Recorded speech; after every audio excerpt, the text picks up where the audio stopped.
Assalamualaikum warahmatullahi wabarakatuh. Apa kabar teman-teman semua? Pada video kali ini kita akan melanjutkan tryout soal PKN sesuai FR, yang mana ini adalah part 2. Bagi teman-teman yang baru bergabung, tolong bantu subscribe dan like-nya, bantu share juga, tonton juga video part satunya ya, dan tonton juga pedagogi yang sudah saya share. Itu lumayan banyak yang masuk kemarin, itu sesuai penerapan ya teman-teman. Jadi silahkan dicek juga di playlist. Baik, kita langsung masuk ke kisi-kisi latihan soal yang pertama. Materi pokok UUD NRI tahun 1945, capaian pembelajaran, menguasai materi, struktur, konsep, dan pola pikir keilmuan yang mendukung mata pelajaran PKN. Indikator esensial: menelaah kedudukan Undang-Undang Dasar Negara Republik Indonesia tahun 1945 dalam sistem hukum nasional.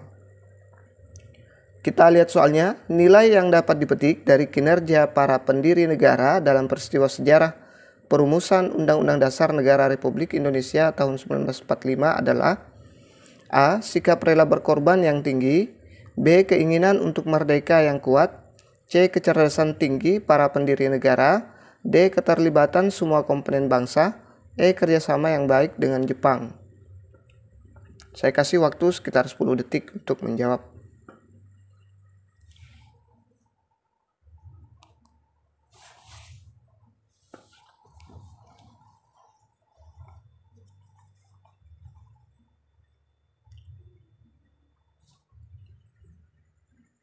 Jadi jawabannya ada di option A, yaitu sikap rela berkorban yang tinggi.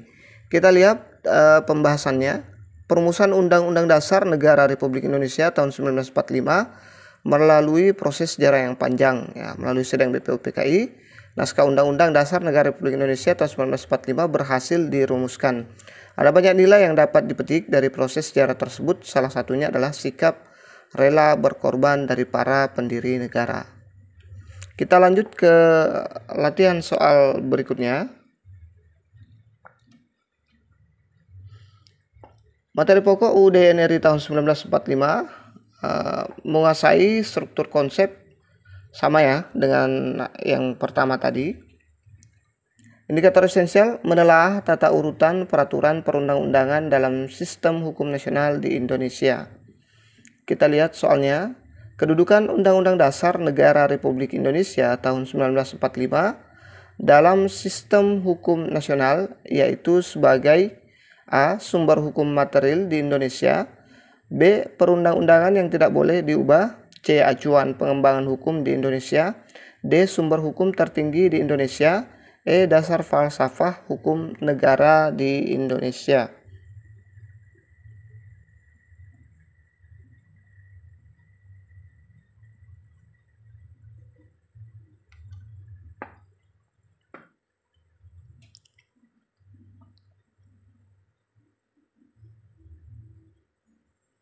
Jadi jawabannya ada di option D, yaitu sumber hukum tertinggi di Indonesia ya.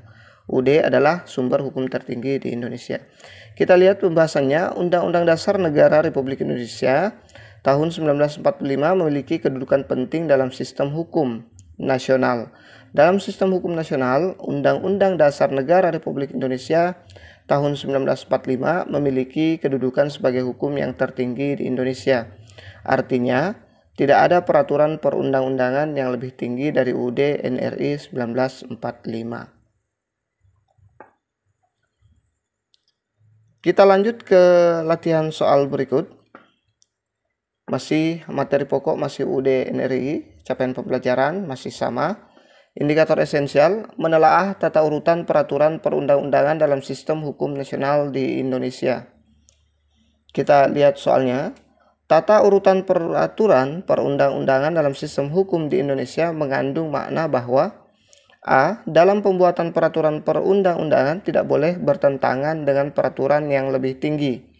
B. Semua peraturan perundangan dalam sistem hukum nasional yang dibuat harus mendasarkan pada undang-undang. C. Komponen peraturan perundang-undangan merupakan satu bagian dan tidak dapat dipisahkan satu dengan yang lain. D. Pembuatan peraturan perundang-undangan dapat bertentangan dengan aturan di atasnya, asalkan wajar.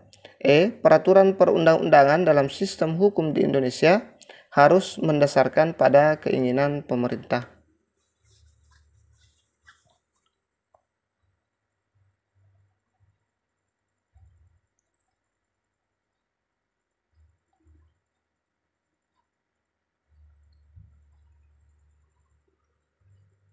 Jadi jawabannya ada di option A. Dalam pembuatan peraturan perundang-undangan tidak boleh bertentangan dengan peraturan yang lebih tinggi ya. Kita lihat pembahasannya. Dalam pembuatan peraturan perundang-undangan, pembuatnya harus menerapkan dasar pemikiran yang mendasarinya. Selain di samping asas yang bersifat umum dan bersifat khusus, agar tidak terjadi pertentangan antar peraturan perundangan, maka dibuatlah tata urutan peraturan perundang-undangan.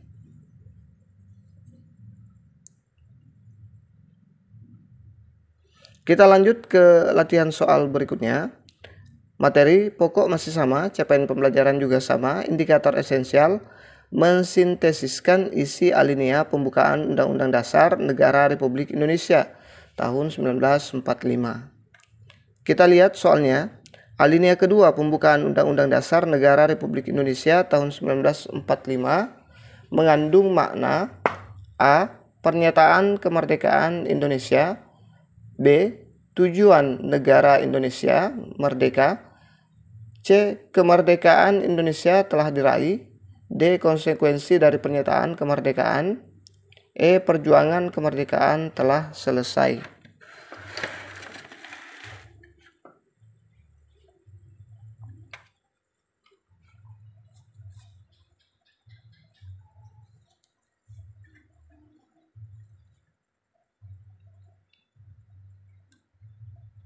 Jadi jawabannya ada di option E, perjuangan kemerdekaan telah selesai.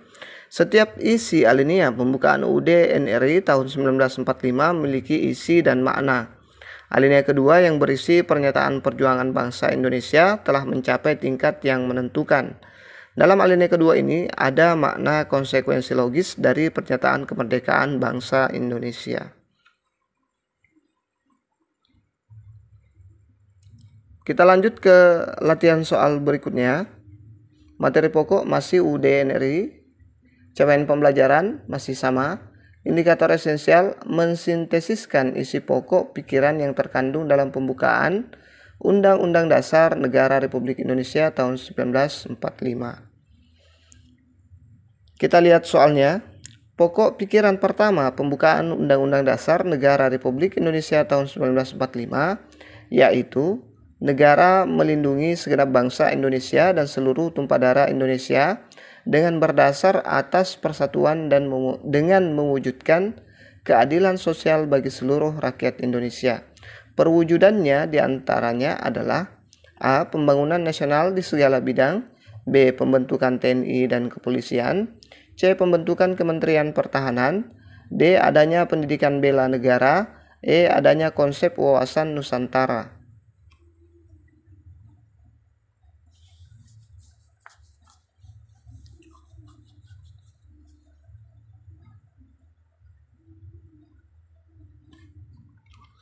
Jadi jawabannya ada di option B, pembentukan TNI dan kepolisian. Kita lihat pembahasannya. Pembukaan Undang-Undang Dasar 1945 memuat 4 pokok pikiran. Keempat alinea masing-masing mengandung cita-cita luhur dan filosofis. Pokok pikiran pertama, negara melindungi segenap bangsa Indonesia dan seluruh tumpah darah Indonesia dengan berdasar atas persatuan dengan mewujudkan keadilan sosial bagi seluruh rakyat Indonesia. Salah satunya dapat diwujudkan dalam bentuk pembentukan TNI dan kepolisian.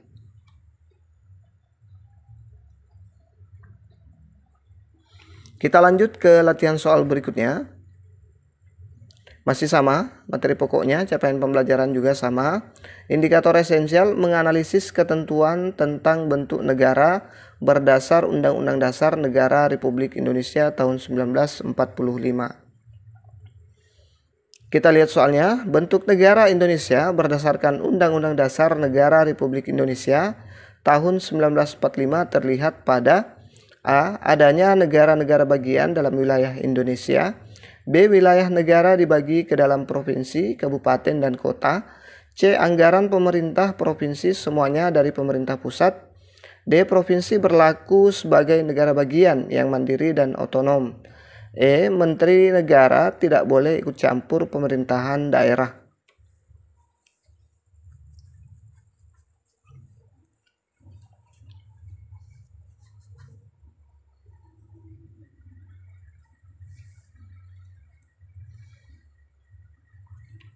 Jadi jawabannya ada di option B ya. Wilayah negara dibagi ke dalam provinsi, kabupaten, dan kota. Kita lihat pembahasannya. Bentuk negara Indonesia adalah negara kesatuan yang lebih sering disebut Negara Kesatuan Republik Indonesia atau NKRI. Pernyataan yang secara tegas menyatakan bahwa Indonesia adalah negara kesatuan tertuang dalam UUD NRI tahun 1945 pasal 1 yang berbunyi, negara Indonesia ialah negara kesatuan yang berbentuk republik. Bentuk negara kesatuan salah satunya dapat dicermati dari adanya desentralisasi kekuasaan.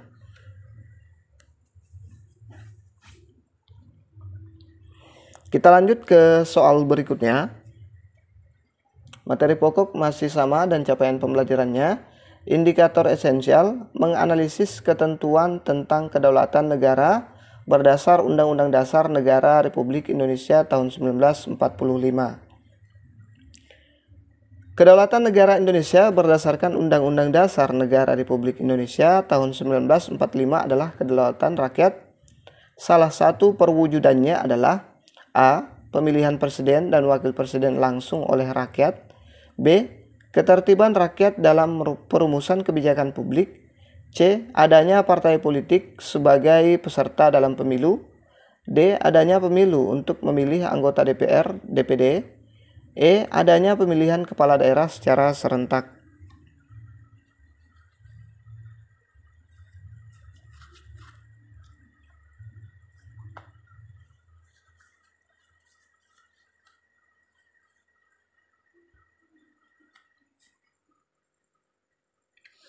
Jadi jawaban yang tepat ada di option A, pemilihan presiden dan wakil presiden langsung oleh rakyat ya. Kita lihat pembahasannya. Kedaulatan negara berdasar UUD NRI tahun 1945 adalah kedaulatan rakyat yang mengandung makna bahwa rakyat memiliki kekuasaan tertinggi. Pemilihan presiden dan wakil presiden langsung oleh rakyat sebagai salah satu bentuk perwujudan dari kedaulatan rakyat. Negara yang menganut sistem kedaulatan rakyat memberikan kekuasaan kepada rakyat untuk melaksanakan kekuasaan.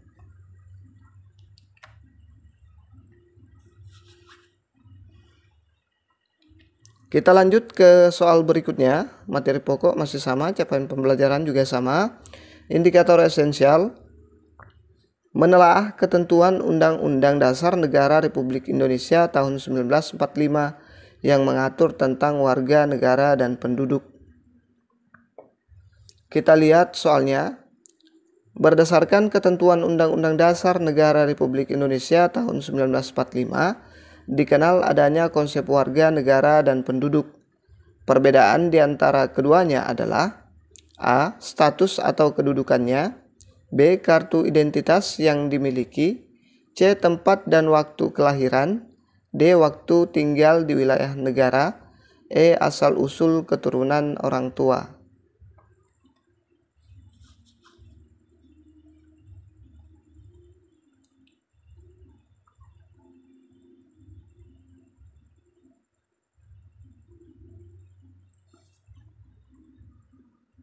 Jadi jawabannya ada di option A, status atau kedudukannya. Kita lihat pembahasannya. Penduduk dan warga negara merupakan dua konsep yang berbeda. Penduduk lebih luas cakupannya daripada warga negara Indonesia. Pasal 26 ayat 2 UUD Negara Republik Indonesia tahun 1945 menegaskan bahwa penduduk ialah warga negara Indonesia dan orang asing yang bertempat tinggal di Indonesia. Yang membedakan antara warga negara dan penduduk adalah status dan kedudukan yang dimiliki.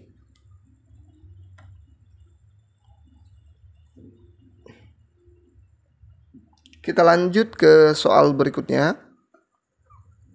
Materi pokok masih sama, capaian pembelajaran juga sama. Indikator esensial menelaah ketentuan Undang-Undang Dasar Negara Republik Indonesia tahun 1945 yang mengatur tentang pertahanan dan keamanan. Kita lihat soalnya. Berikut merupakan salah satu alasan perlunya keterlibatan setiap warga negara Indonesia di bidang pertahanan dan keamanan dalam kehidupan berbangsa dan bernegara adalah: A. Memperkuat ketahanan dan keamanan masyarakat agar tercipta ketentraman. B. Agar negara berada dalam kondisi aman, tentram, terkendali, dan sejahtera. C. Agar terwujud pemerintahan yang stabil dan berwibawa yang mendukung pembangunan nasional. D. Mengupayakan keselamatan setiap warga negara agar terjaga dari segala bentuk ancaman. E. Agar segala bentuk ancaman terhadap kedaulatan negara terjaga dan dapat dikendalikan.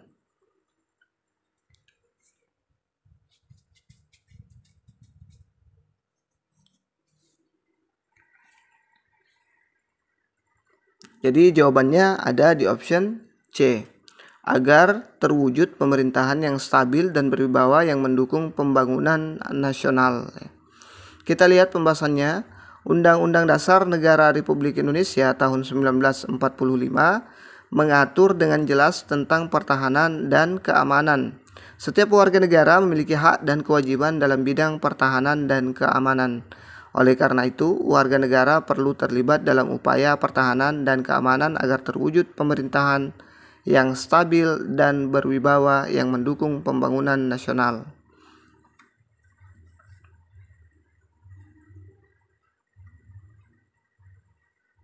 Kita lanjut ke soal berikutnya. Masih sama, materi pokok dan capaian pembelajarannya, indikator esensial, menganalisis fungsi lembaga-lembaga negara menurut Undang-Undang Dasar Negara Republik Indonesia tahun 1945. Pembatasan masa jabatan Presiden sebagaimana ditetapkan melalui Undang-Undang Dasar Negara Republik Indonesia tahun 1945 dalam perspektif demokrasi merupakan perwujudan: A. Rekrutmen politik terbuka. B. Penegakan supremasi hukum. C. Rotasi kekuasaan negara. D. Akuntabilitas pemerintahan. E. Pelaksana pemerintahan.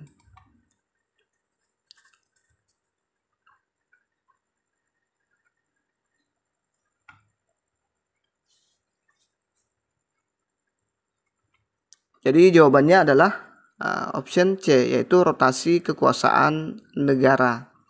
Kita lihat pembahasannya. Lembaga-lembaga negara dalam sistem ketatanegaraan di Indonesia, fungsi dan kewenangannya diatur dalam UUD NRI tahun 1945. Lembaga kepresidenan sebagai salah satu penyelenggara negara, fungsi dan kewenangannya juga diatur dengan jelas. Salah satu aturan itu adalah adanya pembatasan masa jabatan presiden. Hal itu dimaksudkan agar terjadi rotasi kekuasaan dan tidak adanya kekuasaan yang permanen.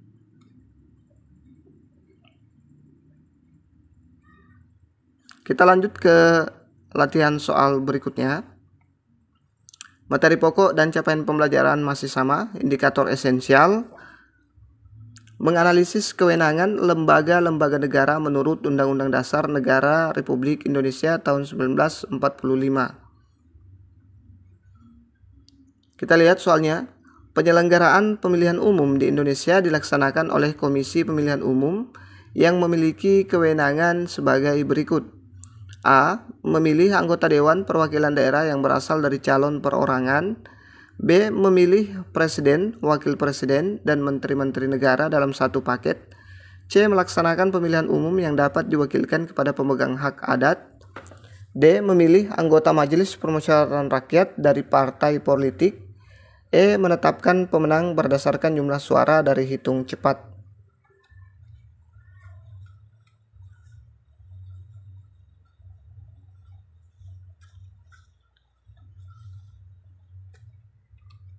Jadi jawabannya ada di option A, yaitu memilih anggota Dewan Perwakilan Daerah yang berasal dari calon perorangan. Kita lihat pembahasannya. Ada banyak lembaga-lembaga negara dalam penyelenggaraan pemerintahan negara Indonesia. Komisi Pemilihan Umum merupakan salah satu lembaga negara, kewenangannya telah diatur dalam UUD NRI tahun 1945. Salah satu kewenangan yang dimiliki oleh KPU adalah memilih anggota Dewan Perwakilan Daerah yang berasal dari calon perorangan.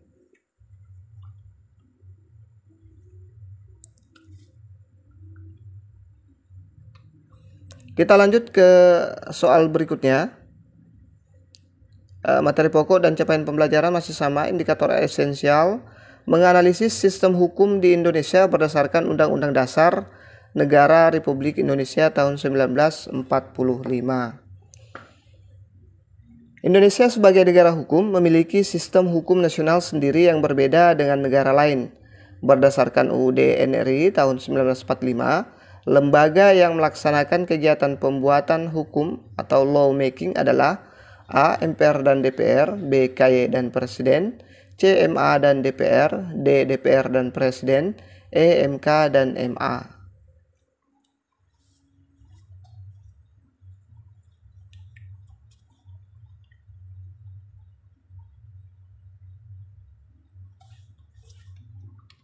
Jadi jawabannya adalah DPR dan Presiden, option D ya. Kita lihat pembahasannya. Indonesia adalah negara yang mendasarkan penyelenggaraan pemerintahan berdasarkan hukum Rechtsstaat. Sistem hukum di Indonesia berdasarkan ketentuan dalam Undang-Undang Dasar Negara Republik Indonesia tahun 1945. Salah satu ketentuan hukum yang ada mengatur tentang lembaga negara. Lembaga melaksanakan kegiatan pembuatan hukum law making adalah DPR dan Presiden.